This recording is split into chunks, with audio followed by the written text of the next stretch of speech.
Gear up for Sports Talk on the South Carolina Radio Network. It's your final word on sports all across the state.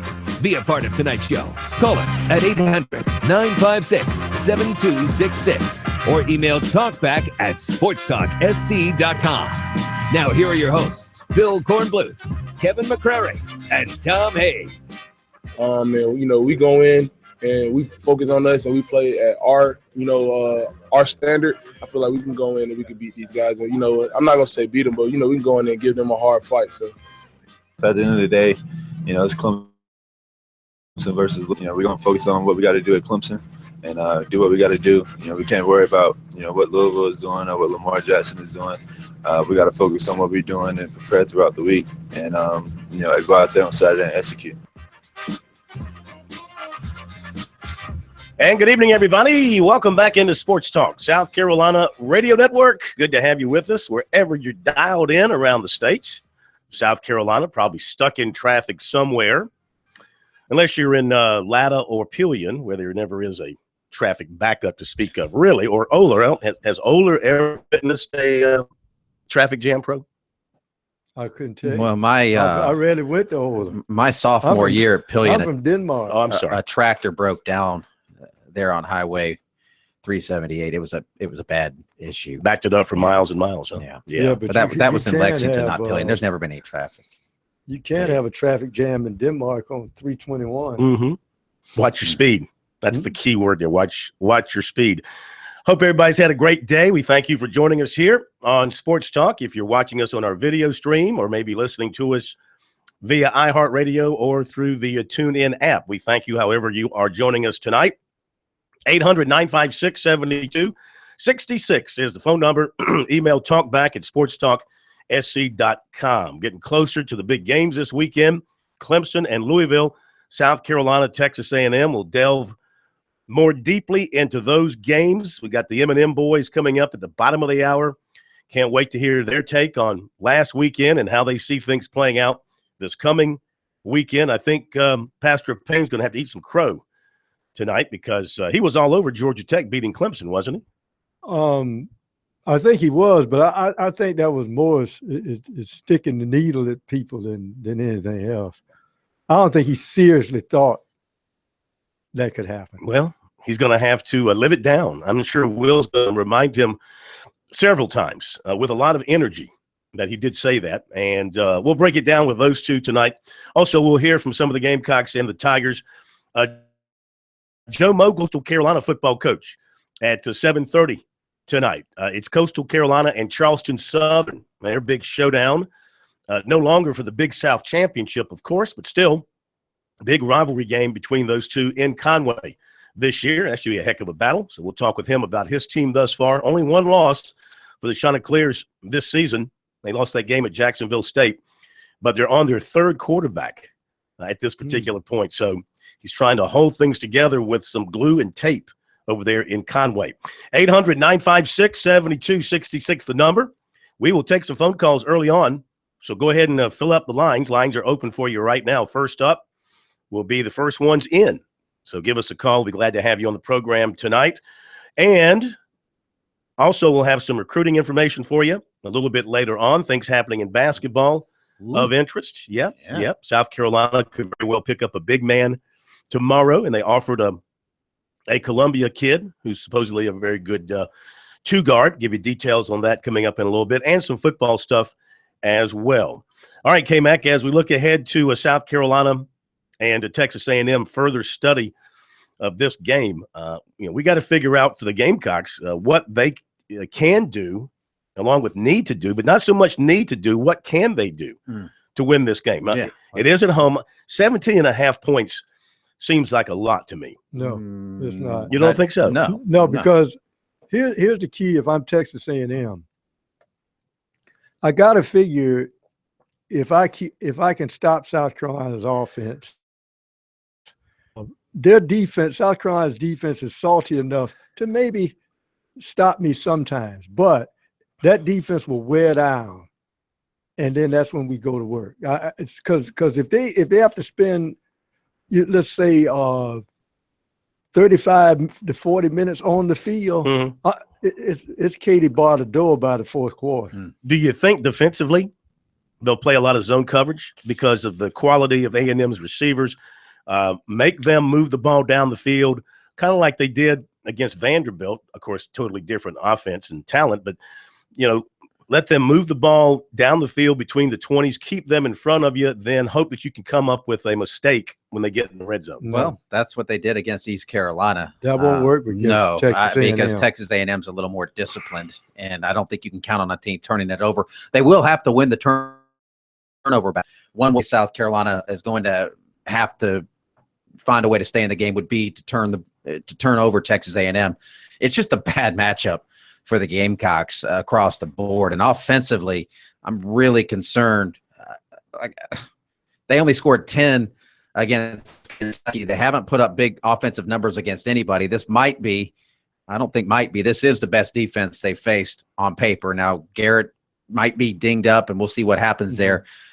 But they have to worry about just trying to score at this stage. And I do think they probably don't need to do the tempo thing. I would try to control the ball, run the ball. Maybe Rigo Dowdle will give them some carries. I saw Marcus Lattimore tweeted this afternoon that a star is going to be born at USC on Saturday. Now, he's an optimistic guy, and Dowdle wears 21. And I know when he committed to South Carolina, Lattimore was singing his praises. But they need some kind of spark on offense that they just haven't had. Well, here's the key point about it, and I go back to the elemental point I always talk about.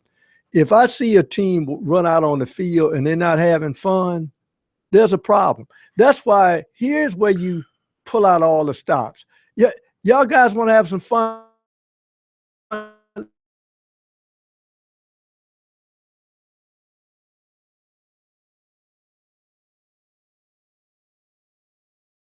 The line and the linebackers, because South Carolina lines their offense up a lot, like they can go toe-to-toe with somebody. You're just saying be a little more creative. You got to be creative to freeze players who want to move. How about this angle? How about this angle? Trevor Knight crosses into the Palmetto State, flying in. As he looks down out of his window, coming in from the west, he sees Clemson's campus. And all of a sudden, he starts having flashbacks to 2014 when he threw for 103 yards and 3 interceptions in the Orange Bowl against the Tigers. And he freaks out. Being so close to Clemson freaks him out when he plays in Columbia. No, but that's if he flew over the Orange Bowl. That's if he flew over the Orange Bowl. That's where I'm hanging my hat. That is a good point. Hanging my hat on that. I like how you're thinking outside of the box. Yeah. All right, let's jump to phone calls. 800-956-7266 is the number. And it's Gary listening to us on the TuneIn app. Located, where are you, Gary? Greenville, South Carolina. Good to have you with us. Thank you. Yeah, this weekend I'm really looking forward to the Lamar Jackson show. I just think that they will completely destroy Clemson. They'll totally ruin Clemson's chances for the playoffs and a national bid. Yeah, I really feel sorry for the guys, but I see no chance.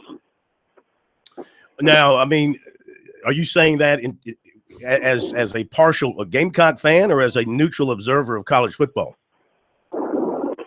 I'm not really much of a Gamecocks fan after Spurrier jumped ship.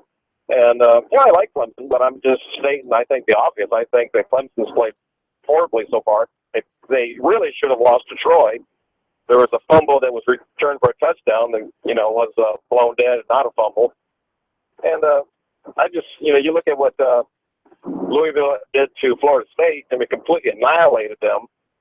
And I think they're just going to just blow apart Clemson. I mean, Gamecock fans probably cheer about it. We'd love to see Clemson get beat up.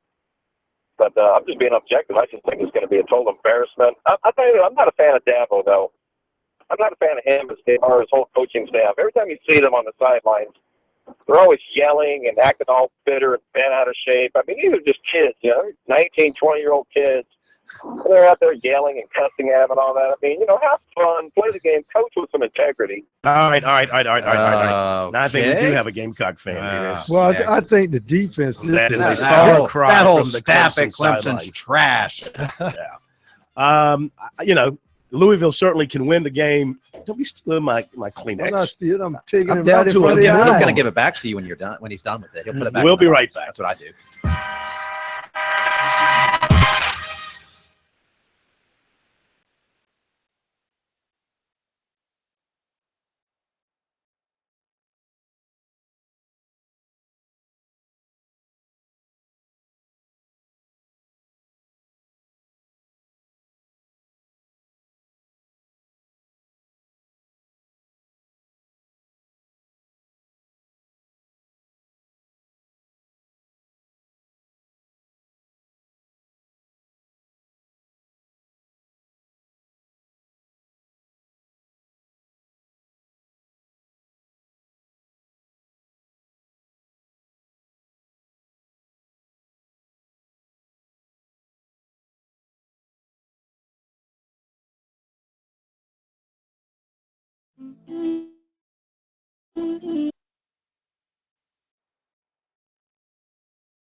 Welcome back in. It's Sports Talk South Carolina Radio Network.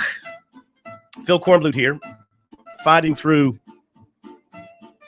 one of the worst head colds in the history of head colds. A lesser man would not be here top tonight. 10 head cold Clearly, of all time. Clearly. Nice. They shoot horses that feel like that. Wow. Dude. Yeah. Wow. But you know what? The show goes on with the corn.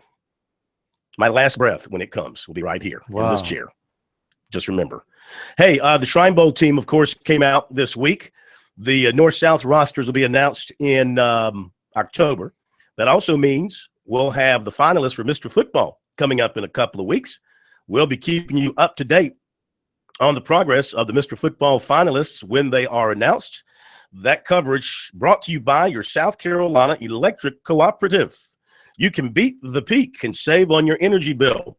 Visit EnergySmartSC.org/beatthepeak to learn how. 800-956-7266 is our phone number. We continue with your calls. Headed next to Robert in Conway. Hello, Robert. Welcome into Sports Talk. South Carolina's got one shot at being able to beat Texas A&M. Okay. If they can pull it off, it's a sure victory. and it won't be close. It won't be a close contest if they can do it. Yeah, how is that? I'm waiting for a punchline. And that is that every time Texas A&M scores, put those points up on the column on the scoreboard under USC's column, and vice versa. Uh-huh. Okay. You know, the funniest part of that was don't make me laugh. Whatever you do, don't make me laugh today. And that was good. I mean, we got to keep that in our queue. I want that laugh. Boy, Whenever I'm feeling down about something in life, I'm going to play that. That laugh sounds like somebody ought to be in a straitjacket. By the way, we're getting a lot of he's complaints. having. We've got to take this under consideration. Of course, I make the final decision. Getting a lot of complaints about our what the phone line. Complaints? Yeah. What kind of Go complaints? look at our posts on the website. What are they saying? People think it's rude and crude And socially unacceptable? Exactly. Well, that's the whole point. Well, that's the point. Are we going overboard? Are we crossing that line of good taste? No. Because sports talk has always been about good taste. No, it hasn't. And no, we're not. 800-956-7266. We continue with the phone calls. And Brady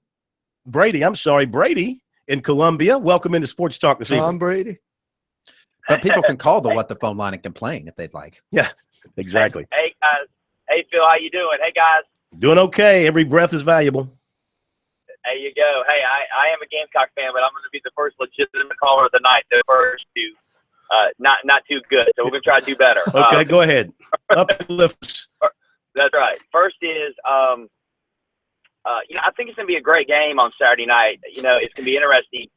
This Brent Venables is a very good defensive coordinator. Can he slow Lamar Jackson down? I'm interested to see what he can do to slow those guys down because no one has. And I mean, I think it's going to be a great game. I think the home field advantage at night. You give Clemson a little bit of an edge. I mean, can anybody stop this offense of Louisville down? And can Clemson kind of get it going? The reason I lean to Louisville just a little bit is because they're playing at all cylinders. It's hard, as you guys know. Now, it can be turned on and off, but it's sometimes hard when you're kind of struggling and you all of a sudden, we'll turn it on Saturday night. That's difficult to do sometimes. Well, we've been kind of talking about that and waiting for Clemson to throw it into high gear. And, they came out at Georgia Tech in high gear. They played very well offensively in the first half. Shut it down to neutral at halftime. So you just wondered, was that in the first half what we really can see from Clemson? People now feel like because Clemson has been so good and is so good that they need to be challenged. They need somebody to spit in their face.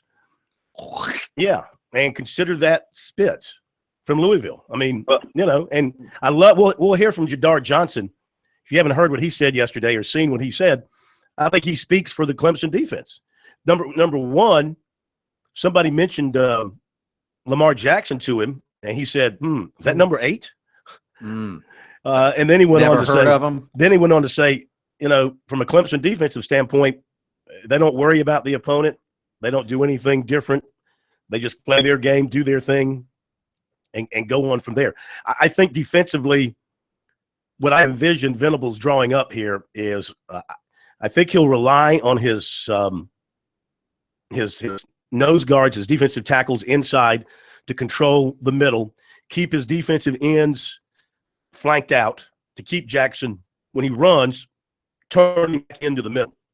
Now, here's the other thing, though, that you have to be careful about. If you're playing man-to-man, you got to be careful when you're running down the field with your back turned and he takes off through the gap and picks up all kind of yards. So you wonder how much man coverage they'll play versus zone because of that. What you're talking about, to bring a basketball analogy, is bringing your defense up front to make the other team's offense set up deeper from the basket.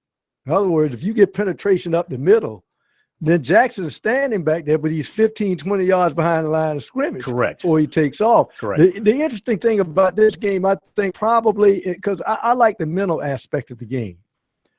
And the key point about Louisville is if you look at Louisville's games, the competition other than Florida State, but they were waiting for Florida State. That was a trap for Florida State to Louisville. This team has not faced adversity yet. When Louisville falls behind, remember what I'm saying now, not if, when they fall behind, is their defense really that good? What does their offense do when they fall behind? Do they panic? We don't know. See, that's the unknown that Louisville has to crack. What do they do? Because adversity will hit them square in the face in Death Valley. Well, we'll wait and see, but I got to believe that Dexter Lawrence and Carlos Watkins are going to live in the Louisville backfield. Their offensive line is, pretty good size, but they're not as big as the Clemson defensive front. And as we've seen, Lawrence in particular can redesign the line of scrimmage. He just takes his man and pushes him right back. So I think that will be the key defensively for Clemson, that up the middle pressure and keeping those defensive ends alert and in place to force Jackson to run back up the middle where they have help to contain him. And if you're playing man coverage, don't forget to look back and look for him coming up the gap. All right, 800-956-7266. Let's go to Alan in North Augusta. Hello, Alan. How are you? Good, Phil. Thanks for having me. Yes, sir. Hey, man, I got a couple of concerns for Saturday night's ball game. I'm not going to lie to you. Just much I like our defense. Much I like our defense, I think Boulware, in particular, I like Boulware. I mean, he's a good catch, that kid at running back, man. That concerns me. I don't know. Hang on. Are you doubting Ben Boulware seriously? The guy just makes plays, huh? It's not as hard, Phil, but you can't make plays if you can't put your hand, if you can't catch the guy. Yeah. I would like to see an athlete back there just for this game, just to spy the quarterback the whole game. And smarts. You can't replace his smarts and his savvy. Yeah, I've never really seen him get blown away. No, yeah. I mean, everybody gets beat from time to time, but I don't view number 10 as a liability for Clemson's defense. The only liability he is, and he's right about this, his ability as an athlete, which is why one of the reasons I said Alabama's tight end would have a field day, because their linebackers don't cover that well. That's the key. See, watch Bobby Petrino, what he does. Clemson, please stay awake, because he's going to try to isolate either his tight end or put an extra wide receiver in to make a linebacker cover. Mm-hmm. And you just took words out of my mouth.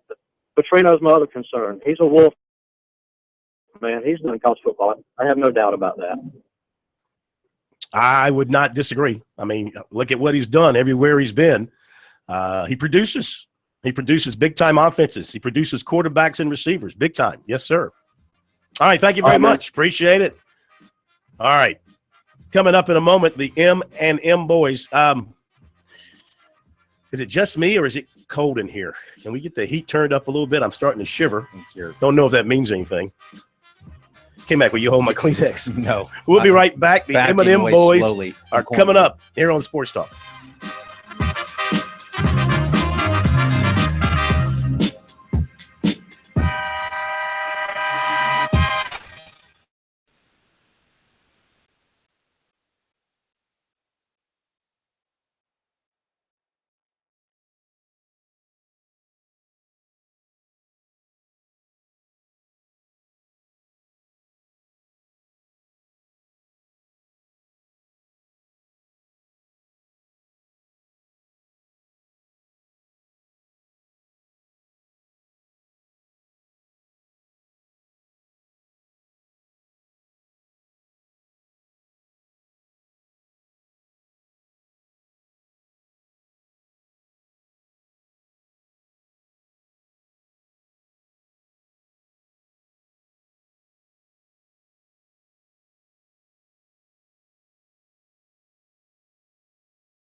The big guys are up next. Corey Miller and Will.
The big guys are up next. Corey Miller and Will Merritt. It's the M&M Boys. This is Sports Talk.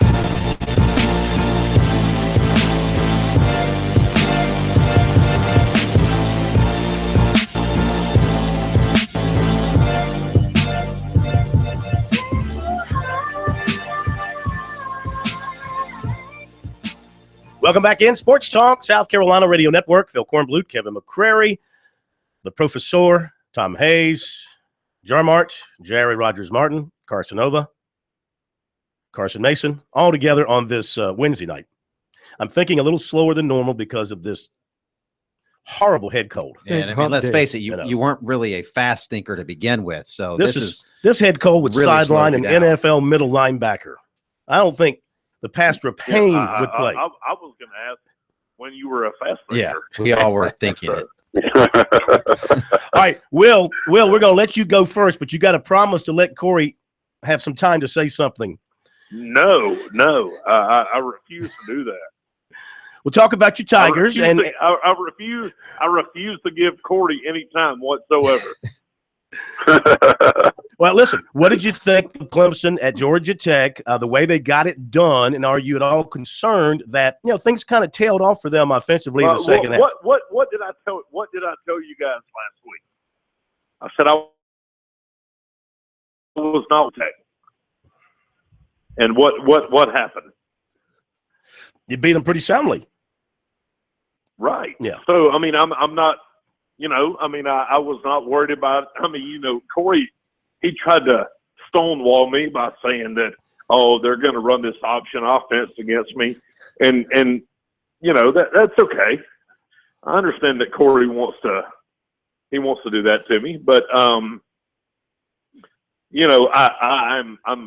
very worried about this week. I will put it that way.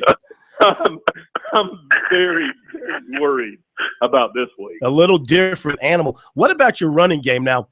Is it just naive to say, listen, don't worry about the running game. You got all those receivers who can catch it in space and do great things. Just throw the ball to them and occasionally stick Coleman up in there. Phil, I mean, you've watched this football. You know what's going to happen.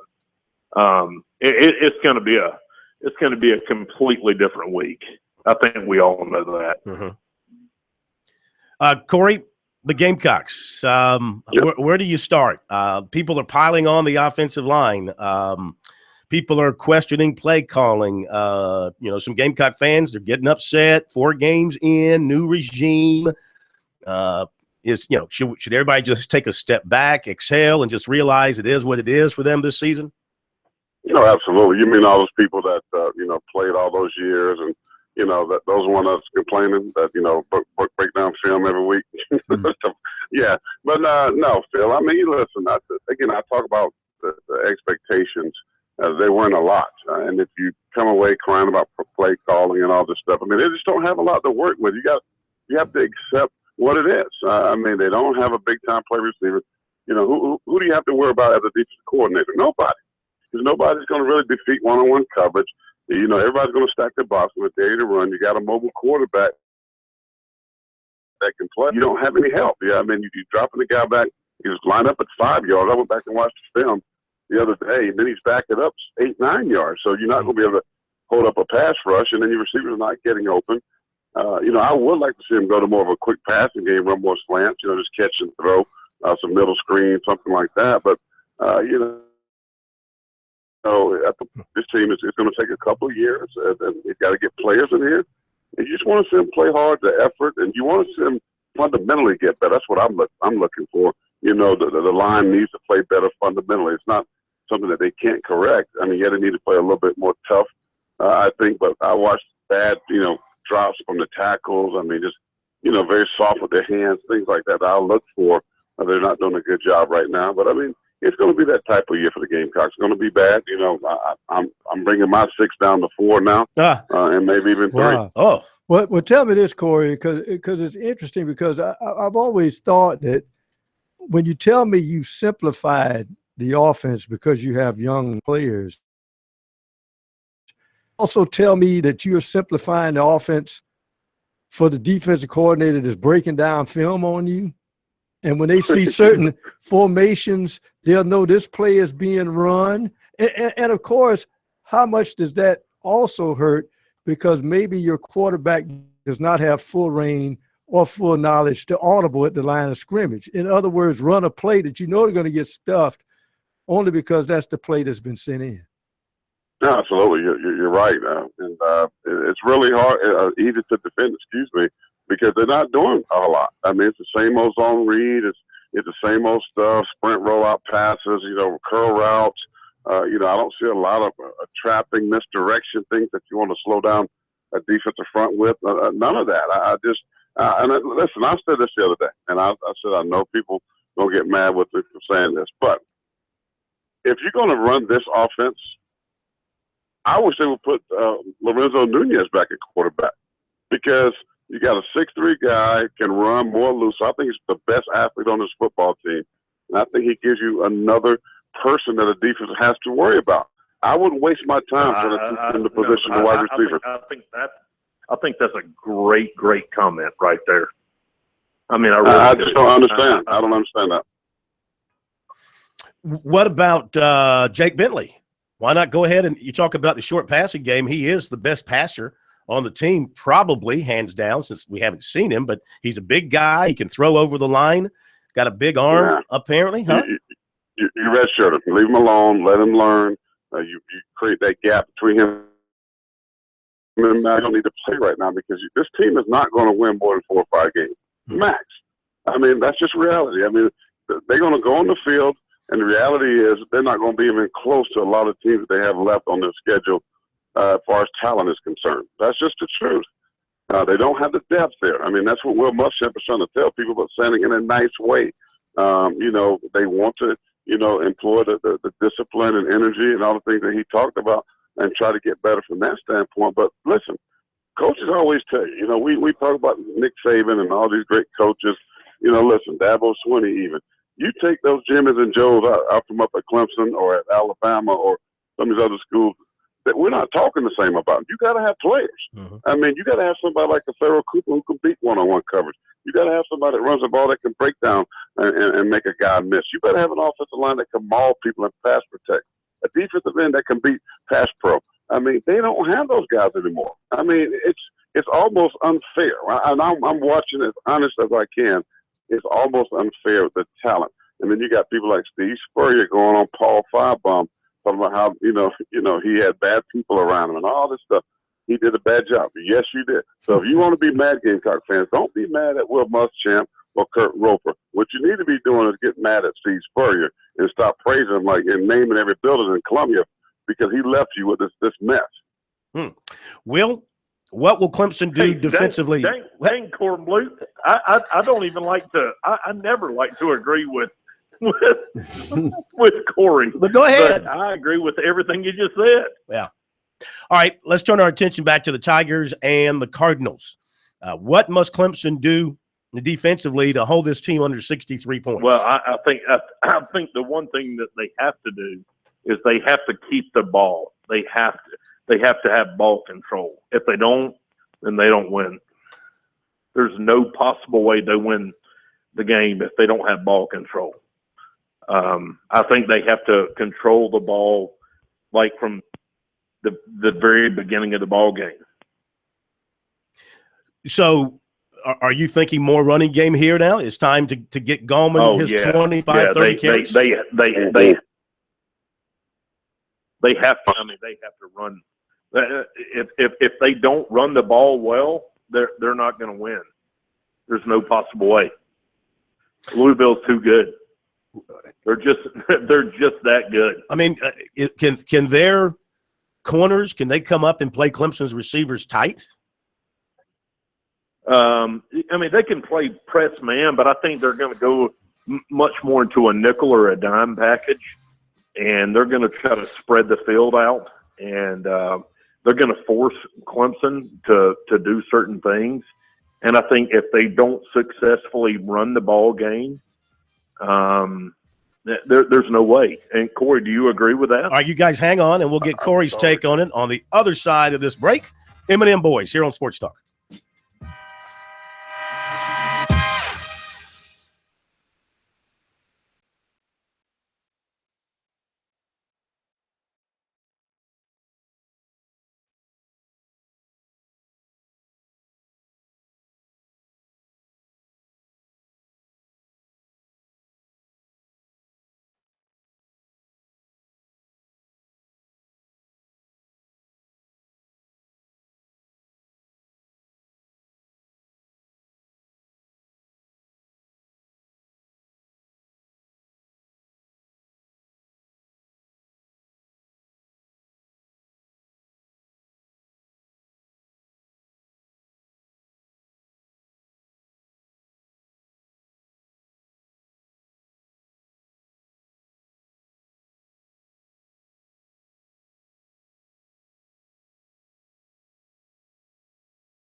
righty, let's continue with the M&M boys here on this weeknight edition of Sports Talk from downtown Columbia. More of your phone calls coming up in a little bit.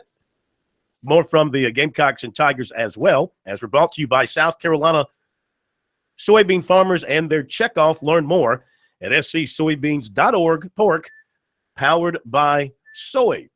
Now, Corey, do you want to – did we lose somebody? Sounds like somebody just dropped. Need to let me know who we have. We do have Corey. Okay, Corey, let you pick up while we get give Will. Okay. Hello. Well, hello. Been a while since our producer has produced, apparently. Anyway, Corey, your take on what Will said regarding the – We lost them both. They're calling back. How could we lose both? You know, I'm having a hard enough time staying focused. Well, I'll play Corey till you get him back. Okay, go ahead. Well, we got him back. Who is this? All right, we got Corey. You don't have to play Corey. Okay, but you did stay at a Holiday Inn Express last night. Corey, you want to pick up where Will left off, talking about Clemson defensively and what they have to do to try to contain Louisville? No, defensively. Yeah, I was, again, I just went through some film study here, watching that offense, watching Lamar Jackson, very dynamic. And what they do is a lot of cross boot action and stuff to really play with the eyes of the defense. I really watched the linebackers of Florida State and of Marshall, how they got sucked in, even play action fakes or those design runs, quarterback runs. The linebackers always got sucked in and got sealed. So they're going to have to play really good with their eyes. I mean, they're going to have to win this pass. They're going to keep those linemen pop up. They're going to have to drop back. But he's going to be hard to stop. And I agree with Will. The best defense for Clemson this week is going to be their offense, their running game. They got to get Wayne Gallman going, who I thought was really, to me, I know Deshaun Watson had a phenomenal year, but I thought equally Wayne Gallman was the most valuable player of that team because his ability to run the football, it opened up the gates for Deshaun Watson for his leg game. And right now, the reason I think they're struggling a little bit, they're not seen because they're not running the ball effectively. And that's what's going to make Deshaun Watson. But they got to run the football. They got to play keep away, clock control. If they do that with the crowd, make first downs, I think they're going to have a chance to win. But if they open it up and when that defense begins to guess, this is when Lamar Jackson makes you pay. All right. The Gamecocks will play Texas. That game will be played Saturday afternoon. Talk about how the Gamecocks can win, Corey. Stay in the game. I don't know. Let me just go ahead and say now. Go ahead, Will. I don't care what Corey's about to say. There's no chance that they win that ball game. Well, I'm going to say this, Will. There is a chance because you got to play the game, but there's a slim chance. But I think this team is just too good. I mean, really, when you look at them, I know everybody's on their bandwagon and automatically they look at this is a team that potentially can beat Alabama with the spread offense, all the weapons that they have. Finally, they're playing great defense with Chavis coming over, and they're a complete football team up to this point. But South Carolina, I don't expect them to win this game. They just got to try to improve. I want to see them run block. I want to see them have sustained drives. I want to see them have some stops. And, you come away feeling good about yourself. Nobody expects you to win. They have nothing to lose. Just go try to be better. This is a better football team, a more talented football team, and they're going to win the game. And I'm with Will. I just don't see any absolute way they can win. All right, so let's get to the Clemson-Louisville pick. Will, Clemson-Louisville. Yeah, until they lose. Where's your confidence, Will? Come on. I'm not going to pick against Clemson. I'm not going to do it. I'm not going to pick against them. I think that Dabo will find a way to inspire this football team to win. And I don't see a really good way that they win the game, but I'm going to pick Clemson. Mm-hmm. Corey? Well, let me break it down because he's not. Because I know in his heart what he wants him to win, but I think he knows that it's going to be tough. I can tell. So let me help my brother out. Let me help him out. For 1 second. Get in my court. I've been in your court. Get in my court for 1 minute. It's too painful. I'm in your court. But here's what's going to happen. You know what's going to happen, right? They're gonna show the buses rocking and waving. They're gonna come down the hill, and it's gonna be an electric crowd. Clemson that night is amazing, and so I think the atmosphere is gonna be great. I think it's gonna be a close game in the first half, but I do believe Louisville will win this football game. I just think right now Clemson's struggling a little bit with their offense. For some reason, they got all this talent. And what really concerns me, Will, is the fact that Dabo now has a play call sheet in his hands.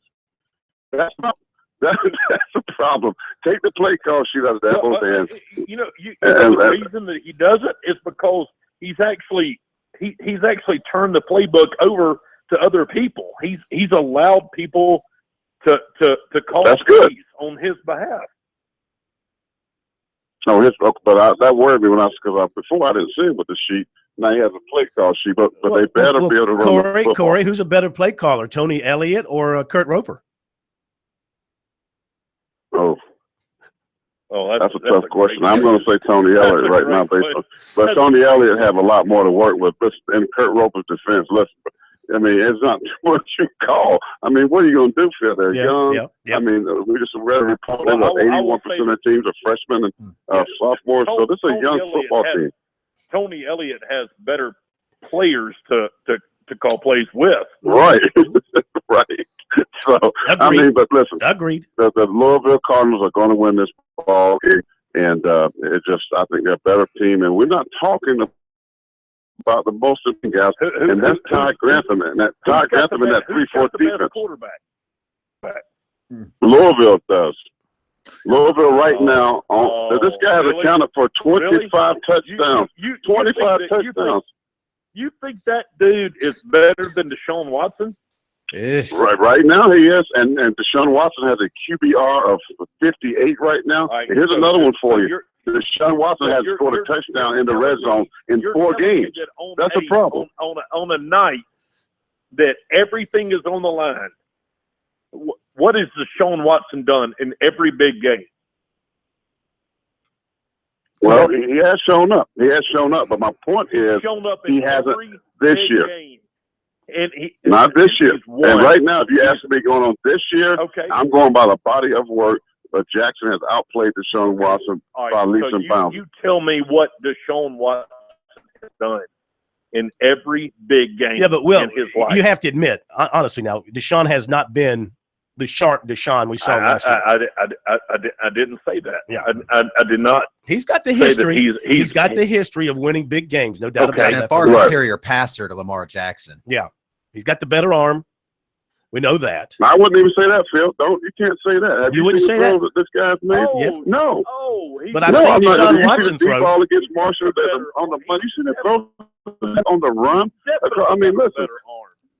Come on. I'm not going to say that. This kid threw a football 100 yards in high school. So, I mean, he can throw a football 80 yards right now. This guy got a rocket for an arm. And he's faster and he's more elusive than Deshaun. He's more faster, more athletic. I mean, come on, don't sell this man short. All right. Corey, listen, if you're nice, Will let you come to Clemson and run down the hill, touch the rock and run down the hill if you start being nicer.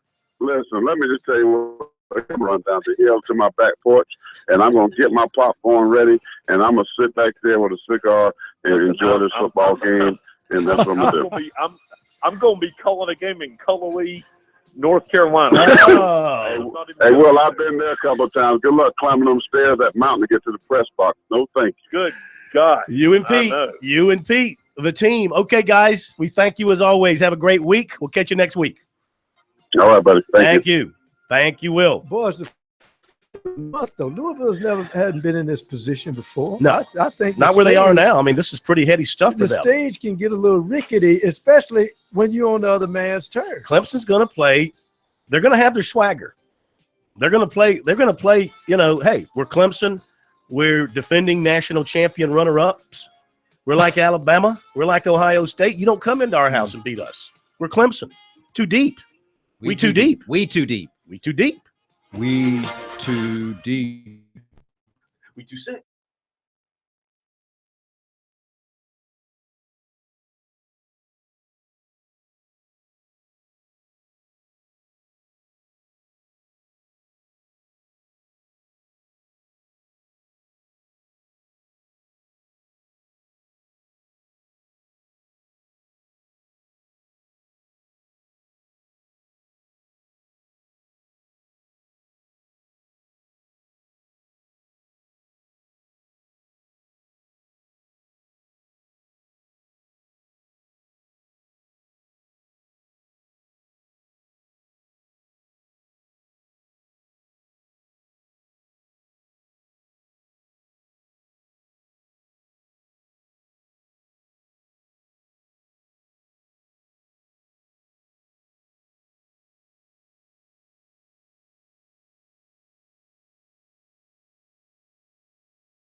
Live from Columbia, this is Sports Talk on the South Carolina Radio Network. Be a part of tonight's show. Call us at 800-956-7266 or email talkback@sportstalksc.com. Now, here are your hosts for Sports Talk, Phil Kornbluth, Kevin McCrary, and Tom Hayes.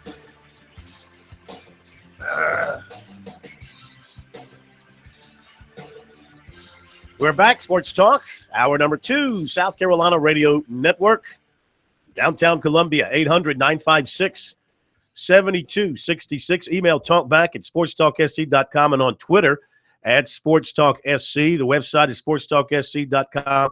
Facebook, like us there, Sports Talk Radio Network. Our poll question, who will have more total offense Saturday, Deshaun or Lamar? So far, 63% say Deshaun will out-offense Lamar on Saturday. If you haven't voted yet, get over there to it. Let your fingers be heard with our digital voting there. Very scientific poll. As all are. Every online poll, very scientific.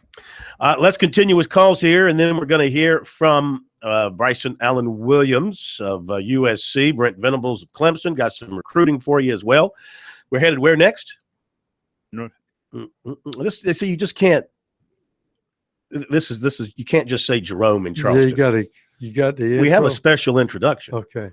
Jarmark doesn't know the special introduction. No. I will recite the special Okay. introduction. All right. Ladies and gentlemen, we interrupt what's been a very good program to take it down a couple of notches. As we welcome in the de facto mayor of the city of Charleston, the bad boy by the bay, the ninja of the night, the pontiff of the port city, the queen of the cowboy crybabies. Oh, boy. And the man who gave me this cold. Corn. It's not Jim Rome, it's J. Could Rome. actually expire on the air tonight, folks.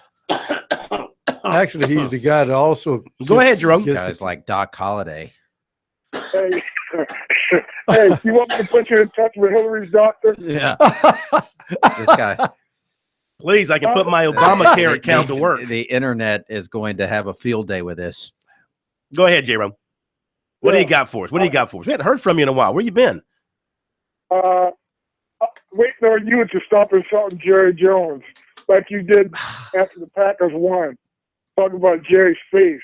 Well, I mean, it's obvious. It's obvious the man has maybe one of the worst face jobs in the history of cosmetics. But Jerome, I told you by accident, you got yourself a quarterback. Even on draft day, I said they just stole one when you got Dak Prescott. I like that kid. Whose face would you rather have? If you had to choose a face to put on your face, would you rather have Jerry Jones' face or my face? Let me see. Jerry Jones is a billionaire. You're a thousandaire. I think I'd rather Jerry. Has he paid taxes? Hey, if I didn't, I'd be smart, right? If you can get away with it. If you can get away with it, you're very smart if you can get away with it. Hey, if I didn't pay taxes, I'd probably be doing the stretch up in Sing Sing somewhere. Getting to know Bubba. Right next to everybody else. Hey, look, as Clemson, are they going to allow the crowd to help them on Saturday night? Because they're going to need the crowd. I mean, Louisville's coming there riding high. And that, who's the kid, Javar Johnson? Is that his name? That's Jadar Johnson. Jadar Johnson, the safety, yeah. Yeah, way to back your team into a corner, okay? Oh, who is that? Number 8? Oh, you know who he is. Well, give me that. Who is he? Yeah, a little bit of a mind game going on there, trying to let Louisville know that you're not us. That's what Clemson is saying to Louisville. You're not us, and you're not really Florida State, even though you demolished Florida State. You caught Florida State on a bad day. What they're saying is you're not us yet. Hey, Latrino thinks he's a better X's and O's coach than old Dabo. We're going to find out on Saturday because, hey, they better hope they can get that crowd in the game because, man. They're going to be in the game. Are you serious? Hey, if you win the coin toss, take the ball. Do not kick it to them. Take the ball and try to get your offense out there, okay? Because you don't want to kick that ball to them on the first play and put them out there and back your defense up. Or you know how Pride is. They might say, hey, we're going to throw our defense out there. We're going to shut you down. We're going to force you to punt, and we're going to make a statement. Hey, his comments today have definitely gotten their attention, all right? Who is he? You find out on Saturday. You find out. See? That was uncalled for. Keep your mouth shut. Don't give them anything to go off of. Because that Latino guy is pretty darn good. He got him working on all soldiers now. I saw him against Florida State. I said, man, they can't stop these guys. So, hey, you got to be careful, man. I'm telling you. Keep in mind that Florida State was playing without their best defensive player, the guy that, plays at spots. He was a big loss on their defense. Not that he would have, changed a 40-point deficit, but they missed him. There's no question about it. Yeah, well, we'll see on Saturday. You got to call them out now. We're to back the team up. That's all I can say. All right, Jerome, thank you. Let's hope the Cowboys lose this weekend. Wow. And you'll be coming to Green Bay soon, so be ready for that. Jerome and I will have to have a wager. Of course, he owes me for many Packer victories over the Cowboys over the years. 800-956-7266. Let's continue. We go to Glenn in North Charleston. Hello, Glenn. Welcome into Sports Talk. Hey, how are you? A little close there, right next door. Yes, you are. Maybe you guys are neighbors. Dad, I think he's a few miles from me. Thank you. That's another story. But I wonder if you guys heard the story down here in Somerville. High school's hired assistant coach, I believe, that used to coach this quarterback of Louisville Cardinals, and he seems to think that Jackson dude is the dude that's the hot one right now, and that Clemson may have a tough deal with the dude. Yeah. I mean, you have to respect him. You have to respect him for what he's done so far this season, what he did some last year when he got a chance to play. He's 6'3". Everybody's comparing him to Michael Vick. Big arm, great speed, could put the ball on a dime, has talented receivers, big, tall receivers as well, big tight end, good running game. So, yeah, you got to respect him. And a mad scientist on the sideline. Until you hit him in the mouth. When you hit him in the mouth, they take a step back. Can he get hit in the mouth? Well, I'm sure that Clemson's linebackers will have that on their mind, getting to him, roughing him up, when they can, when it's legal, and trying to get inside his head. It is going to be incredibly loud. That's nothing new. I mean, they had incredible when they played Notre Dame, when they played Florida State. So, Clemson fans will be sky high for this one. They got all day to get ready for it. They know what this game means. The bottom line is, Louisville still has to play Houston. And, so Clemson still has to play Florida State, but they still have to play Houston down the road. They probably, when they scheduled that game how many years ago, they probably thought, this will be a W. Wrong. I think that you got to respect the guy and you got to play your best football. I think the fans can certainly be a factor by making the place loud and making it as tough on the Louisville offense as possible. Let's squeeze in another call here before the break, and it's Ted from Sumter. Hello, Ted. Welcome to Sports Talk. Hey, Phil, you're making a good point. Let me tell you guys something. I'm a huge, hard-nosed Seminole fan. Charles Kelly is going to get fired at the end of the season. He's going to join Les Miles in the unemployment line, and he's the defensive coordinator at Florida State. I'm not taking nothing away from Lamar Jackson, but I think Clemson is going to put him on his ass. I think, and there's no doubt right now that Clemson, on the defensive side of football, they're a better coach program than Florida State is right now. There's about 43 points. Lamar Jackson is not that good. To hit him, I think they're going to rough him up. And something is just telling me if Louisville wins, it's going to be maybe because of the last team who has the ball. But I think Clemson's going to put up a fight. I would say this, too. This is the most important game in Clemson's history. All right, hang on. We'll let you finish up on the other side of the break. Be right back.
Talk South Carolina Radio Network.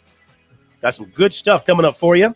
Recruiting, Joe Moglia, and some other great stuff. So stay tuned for what we have coming your way here on Sports Talk. Let's let Ted and Sumter finish up his final thoughts. And your final thought as we hit the break was this is Clemson's biggest game ever? Yeah. Well, what I said, this is Clemson's biggest game ever. You got to think about it, guys. If Clemson made it back to the national title game and lost, that would be a disappointment. But if they don't even make the playoffs, it's a catastrophic loss for this season. So what I'm saying is if Louisville beats them, if you look at the rest of their ACC schedule, it's a complete joke. They're going to win it. They should win the ACC or they'll make the ACC championship game. So I don't see how Clemson really makes the playoff. They're going to need a lot of help to even make the playoff if they lose this game. That's why I think they're going to come out. They're going to the key play for Louisville that kid runs is a read option. And I don't think Clemson players are going to be stupid like ours. I think they're going to stay at home. They're going to play the gaps. And they're going to be well coached. And we'll see what he does versus a well-coached defense who's going to be prepared for the read option. Well, I hear what you're saying. You can't say it's the most important game ever because obviously they played for the national championship last year and they played for and won the national championship. It's a big game. Biggest game of the season. Yeah. Not the biggest game in program It will history. lead, if a win will lead to other huge games for Clemson, no question about it, if they can get the W. Thank you very much. We appreciate your telephone call. Let's give you tonight's high school football report. And our high school football report is a service of Farm Bureau Insurance. With new auto insurance rates from Farm Bureau, you could be saving a whole lot of money. Even if you've received a quote before, rates are now more competitive than ever. Get a free quote today from your local Farm Bureau insurance agents. We take a look at some statistical leaders compiled by the High School Sports Report. Leading rusher is from First Baptist, Michael Dukes, 1,022 yards. Ryan Smith, Anderson Cavaliers, 1,009 yards. Catrez Cook of Gilbert, 952 yards. Cedric Cunningham of North Central, 884 yards. Leading passer, Oliver Michaud of Porter-Gaud, 1,608 yards, 16 touchdowns. Corey Fields of Baptist Hill, 1,501 yards, and 16 touchdowns. Devin Beckley of Camden, 1,388, 10 touchdowns. And Gage Maloney, 1,368 yards, 11 touchdowns. Receiving yards, Eric Jackson of Porter-Gaud has 678. JoJo Watson of Camden, 643. Chance Pride of Eastside, 590. State's leading tackler, Ali Shockley, Northwestern, 107. Micah Bird of Blythewood, 93. Luke Price, Dylan Christian, and Prince Haynes of Spring Valley, each with 81. Interceptions, Denaji Huzendove of Allendale Fairfax. He's got 6 picks. Michael Mingus of Dylan Christian has 5. Chase Yoder of Louisville has 5. And Roderick Brown of Lamar has 5. Leading sacker, Sean McGonigal, Myrtle Beach with 13. Daniel Manning of Louisville with 12. And the leading scorer, Rodney Pitts of Sumter, 110 points. Ryan Smith, Anderson Cavaliers, 80 points. Wyatt Sherpinski of Beaufort with 78 points. There you go, the high school report for. Let's get some thoughts from the Gamecocks' Bryson Allen Williams, K-Mac, as they prepare for a dangerous, high-powered offense. Trevor Knight and company just ran up and down the field. I mean, running and passing against Arkansas. Trevor Knight has been reborn in this Texas A&M program after being thrown out with the bathwater there at Oklahoma for whatever reason. Well, he lost his job, but he has certainly rekindled his career, and he's going to come in here feeling pretty good about things. Yeah, and this is a kind of offense that's very difficult for anybody to stop, and it's been difficult for South Carolina to stop these types of offenses, tackling in space, reading a lot of plays where the quarterback can keep it or run or pass. You have to be disciplined, you have to be smart, and you have to tackle really well. And Bryson Allen Williams knows that very well. I say the biggest challenge is, limiting perimeter runs, limiting the offensive run, and, giving the quarterback a lot of different reads. If we give him a lot of different reads, change up the the reads, change up the mesh point for him. We could kind of stop him, but he's a great player and they have a great team. So we're in for a lot. But I feel like I said, if we come into play, we can play with anybody in this country. So They seem like they have an offense that really forces you to tackle in space and spread you out, and it's been the type of offense that has given you guys problems over the past couple of years. Right. But it's a new year. I feel like defensively we've definitely improved, and in our perimeter runs, addressing blocks in the perimeter. But like you said, we have had problems with that in the past, and that's something that we need to improve on. And this is just another opportunity to show, how much we've improved on defense over the past year. What's enabled Jamarcus to have the impact he's had, especially trying to generate turnovers? He definitely works hard. He's definitely a long lane guy, and that means a lot, especially in this conference where you have 6'5", 6'6" receivers, who run fives. Having a long lean guy like that they could put their hands on somebody on the perimeter and also cause turnovers. That's definitely a big key to our team and a big factor to our team. So. Tackling, how do you guys focus on tackling better? It seems, there's a definite improvement on the defense, but it seems like sometimes the tackling issues come back and haunt you. It's just repetition. We thud in practice every day. If we have shoulder pads on, we're tackling. We're not tackling to the ground, but we're making sure we fit in the right gap, put our hands on people, and thud up.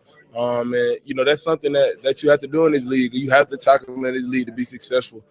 And that's something that Coach Muschamp, he preaches every day, and that's something that we do every day. So, what is it about A&M's passing attack that makes them so successful year after year? They have vertical threats, and they have guys that they can just give the ball to, and they make plays in space. And that's something that we're there's going to be a challenge this week. But I feel like like I said, if we come to play, we can play with anybody in the nation. And that's just how I honestly feel about our defense. And I'm excited to see what we're going to do this weekend. They kind of, obviously 2 years ago, they kind of caught you guys off guard. Now you've played them a couple of times. How much is that going to help you guys enter in this game? It's a different team every year. They have a different threat with Trevor Knight. He can throw the ball, he can run the ball. But like I said, we're just focusing on South Carolina this week. And we go in and we focus on us and we play at our standard. I feel like we can go in and we can beat these guys. And I'm not gonna say beat them, but we can go in and give them a hard fight. So. Late against Kentucky, do you feel like fatigue is a factor, or not really? Our conditioning program been here, and like I said, in the fourth quarter we're not fatigued. We just have to be more consistent. You can't lose that focus. It's probably mental fatigue over anything, but physically I feel like we're always in shape. In the fourth quarter. When the offense is struggling, does that change your mentality on defense? Do you guys feel like you have a smaller margin for error out there? Not at all. We don't think about the offense that much. We look at those guys and we support those guys, but at the end of the day, we want to make sure that our defense is coming to play every game. So. Bryson Allen Williams remaining optimistic for his defense, and he should be. There's no reason for them to get down. It's still early in the season. Upsets happen all the time. They are 17.5-point underdogs. I think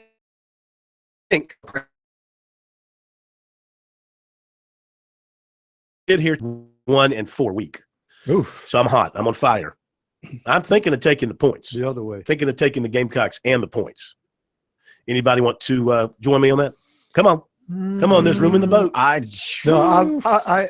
This is what I was thinking about when I made my decision. I have not sent you the picks yet, but I thought A&M was, in my mind, was a 21-point favorite, and the only reason they'll drop before that 17 is because the first half they will play disinterested. Why? Because they're coming off that big win over Arkansas, which is a rival game for them. Well, maybe the Gamecocks will build a lead and take a lead into halftime. And pull away in the second half. That is where I refute your point. And stun the college football world. We shall see. We'll be right back.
We are back at Sports Talk, South Carolina Radio Network from downtown Columbia. Phil Kornblut, Kevin McCrary, Professor Tom Hayes, all together with you. Recruiting coming up in a few minutes. We're holding recruiting hostage tonight because we've had so much good stuff, including our visit right now with Coastal Carolina head coach Joe Moglia.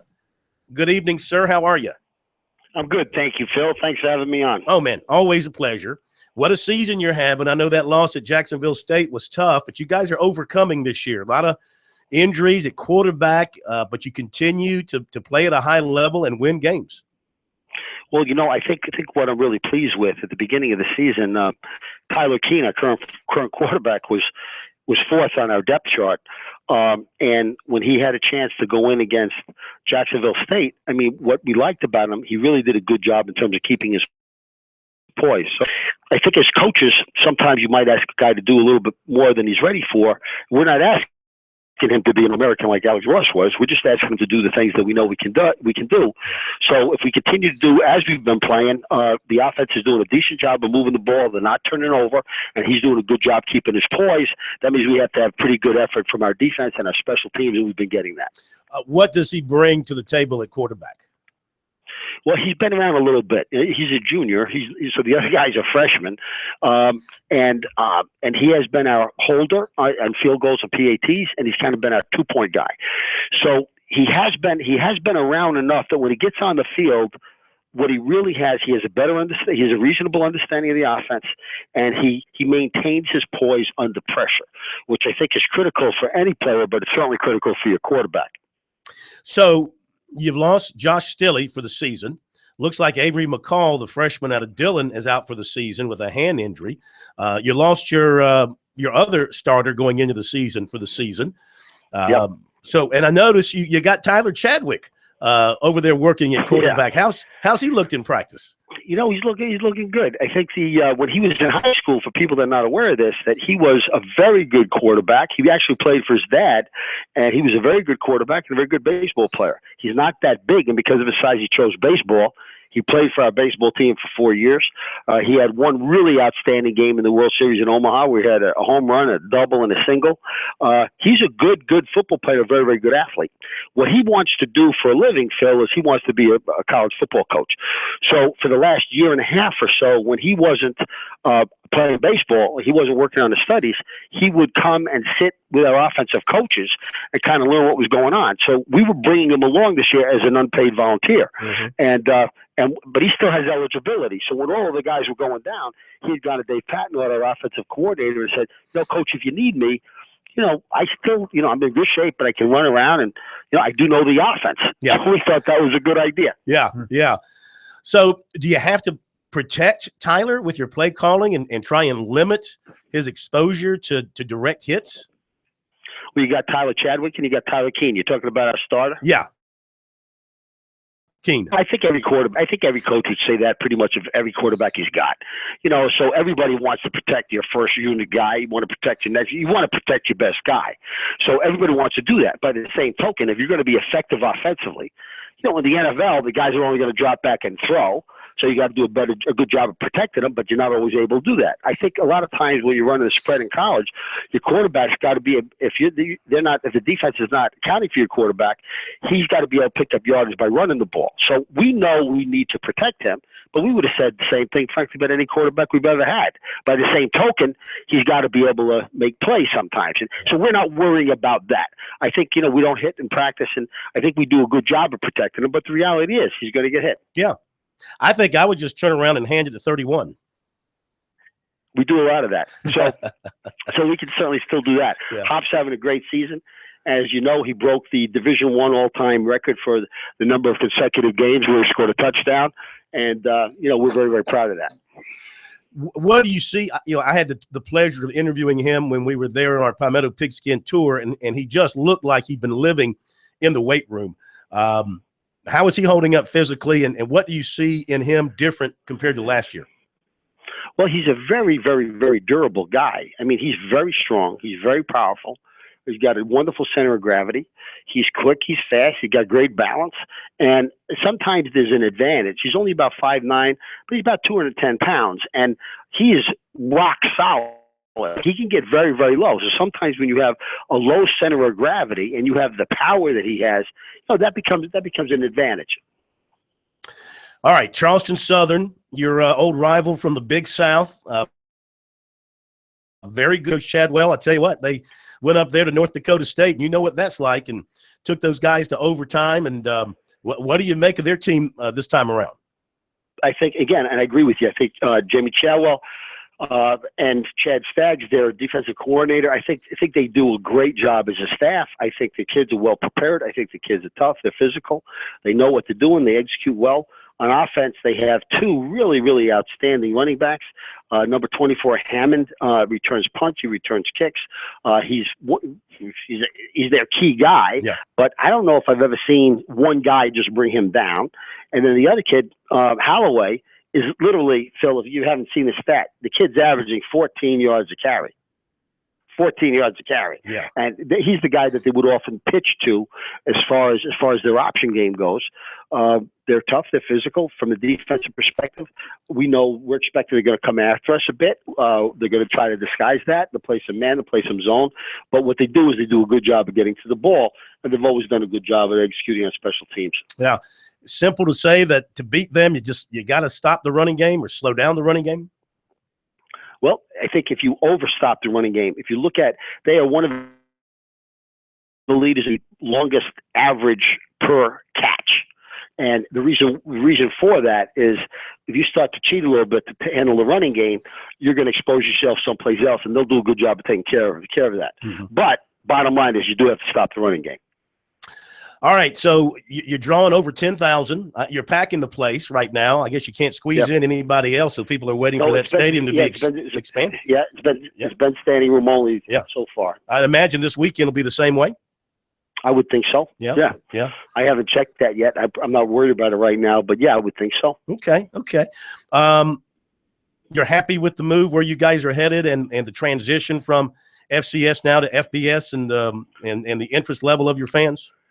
Well, I think I feel good about the interest level of the fans. Frankly, I think the success the baseball teams had there only helps us, kind of wakes up the community a little bit more. Our student body is growing. I think part of what happens now the last few years when we're recruiting an athlete, I don't mean a football, I mean when the school is entertaining a student, not an athlete, a student, it's with the idea that we're going to do everything we can to educate you, but this is a quid pro quo. We are looking for you to become part of the school. We want you to be involved with athletics. We want you to be involved with drama. We want you to be involved with music. We want you to be part of the school, and you're seeing that. That becomes pretty clear, I think. So I feel good about that. The transition for us is, while we're going there, we're heading there, our processes haven't changed any. And right now, though, we're not worried about it at all. We're just playing for this season. All right, now the important stuff. Apparently a rally today on Wall Street. OPEC announcing it's going to cut production. Oil prices have gone up. You still sticking with your oil stocks? Yeah, I am. So I think the range now is probably in that 40 to 50 range. And so I haven't been very, very active because we've not quite gotten to 50. So the last time we did, I sold some. And then we were still hanging around 50. I would have sold some more at 55. We never got there. Then we started to come back. Under 40 and below, I start to buy. So we're not really, when we get to 50, I got to sell some. We keep going above that. I'll keep selling some more. If we get a big correction, we start to go down to about 40, I will buy more. But I'm keeping that range. That range has been pretty good so far. Is it going to cross 50 here in the near future? Well, the deal, as you just mentioned, OPEC, I don't think you can really trust what OPEC says. So I think it's still going to come down to supply and demand.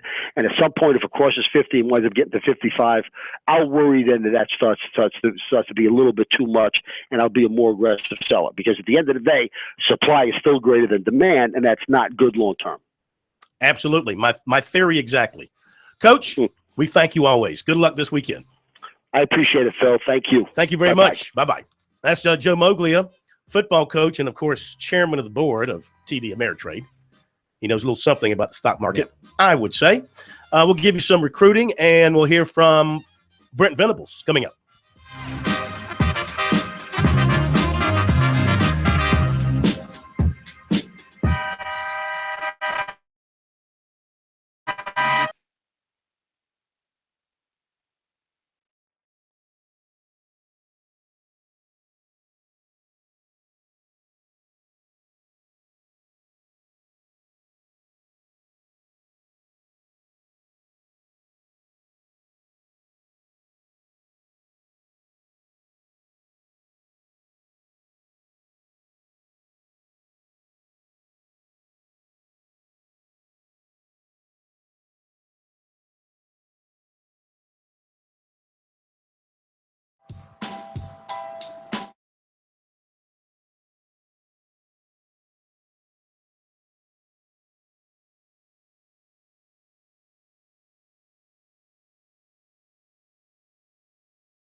right. Thanks again to Joe Moglia for being with us tonight. We'll try and catch up with Jamie Chadwell tomorrow night to get his take on the big game. Now recruiting.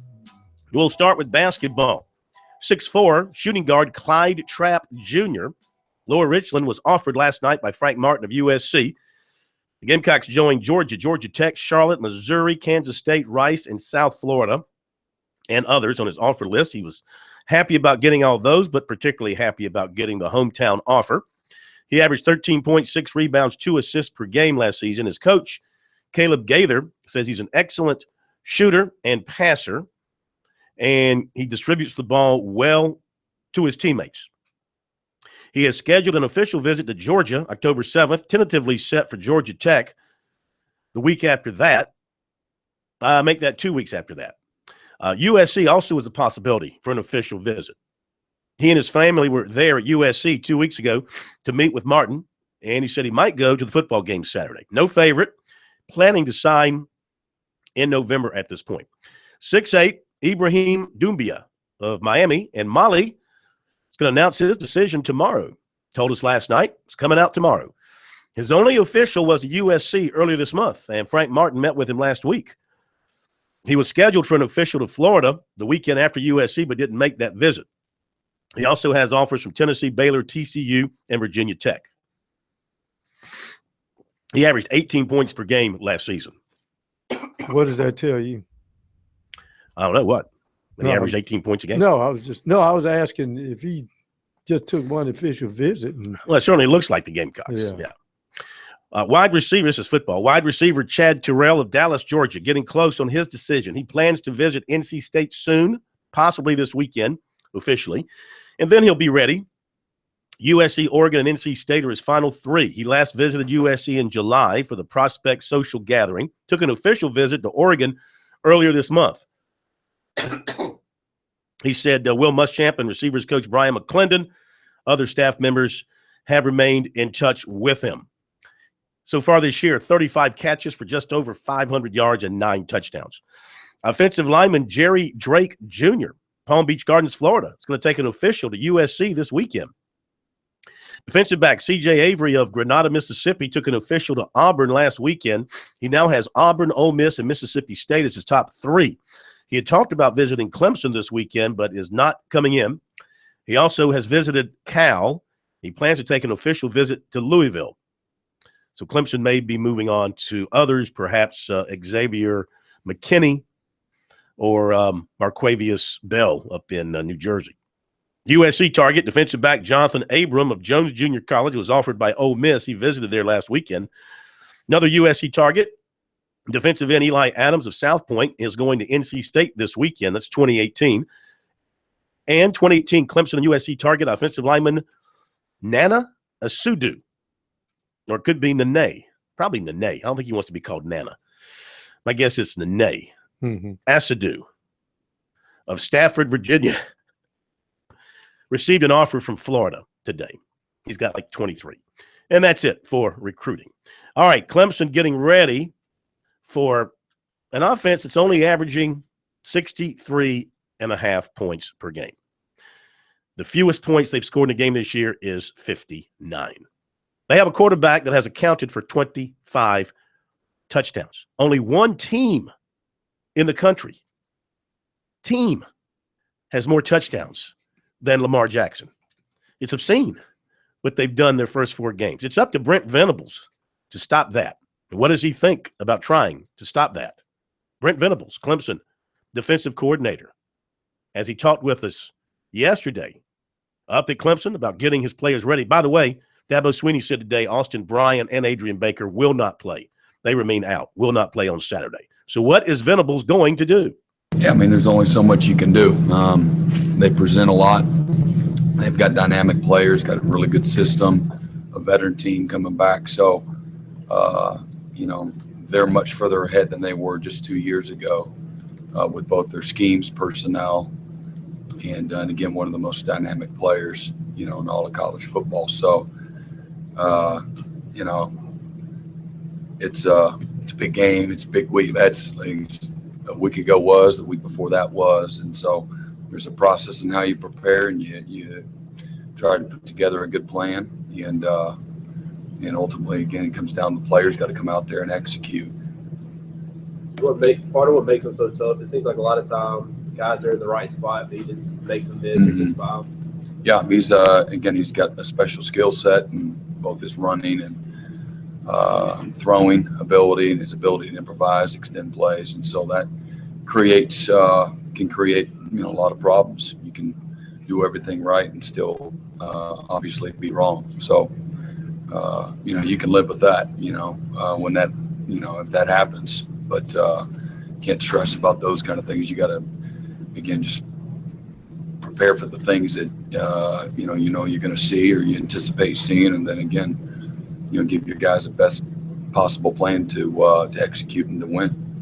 Assuming Austin Bryant's going to be able to perform, do you start to play Christian at defensive tackle, or do you leave him out there at end?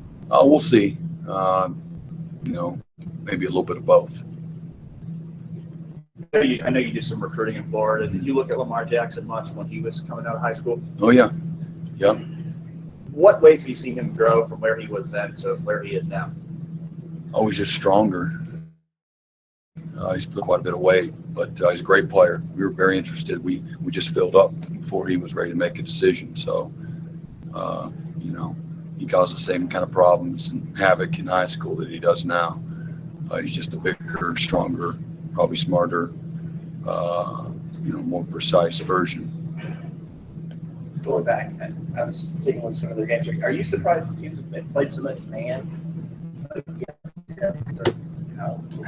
I'm not here to judge anybody else, so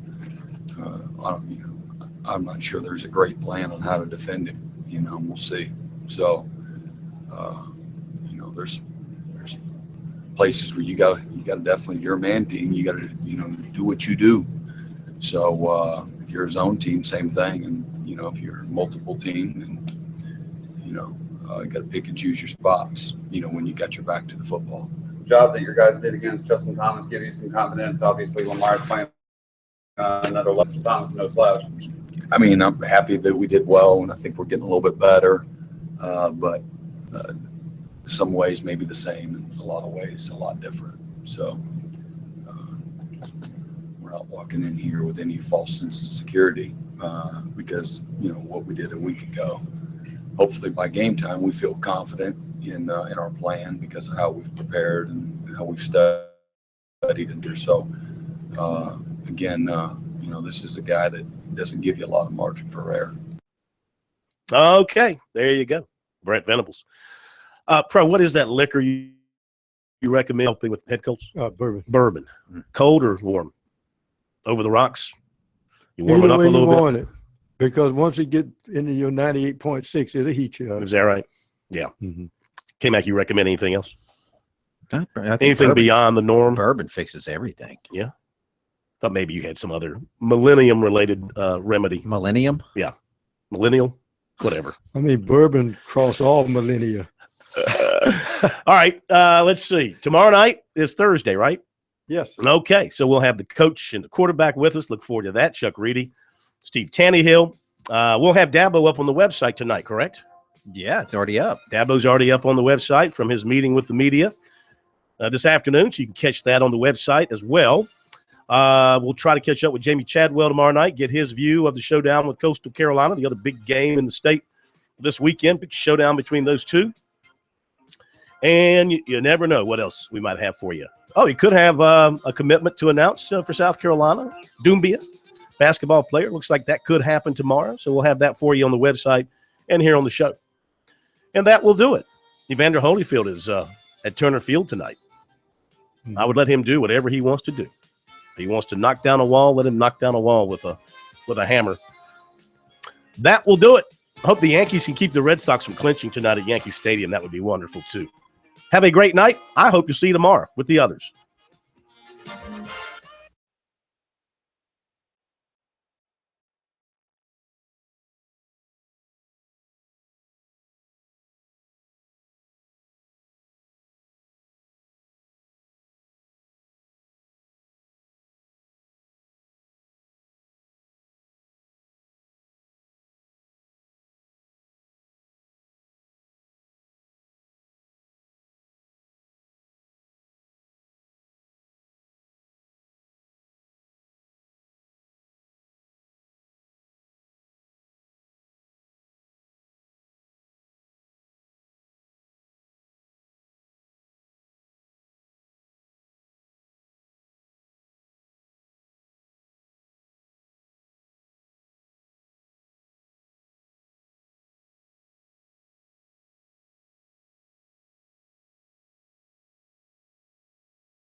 Saw that. I'm going to go through them tonight if I can stay awake and update the notebook. I'll get Mosley up on the internet tonight too. Okay. Yeah, he's so good.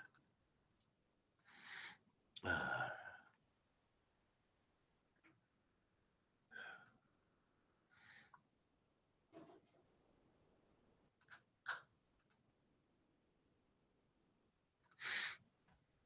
we're ready and rolling.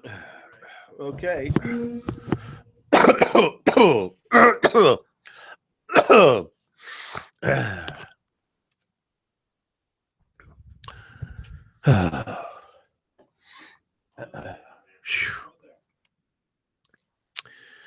All right, here we go. Let me see if I can put a clock on myself here before I pass out.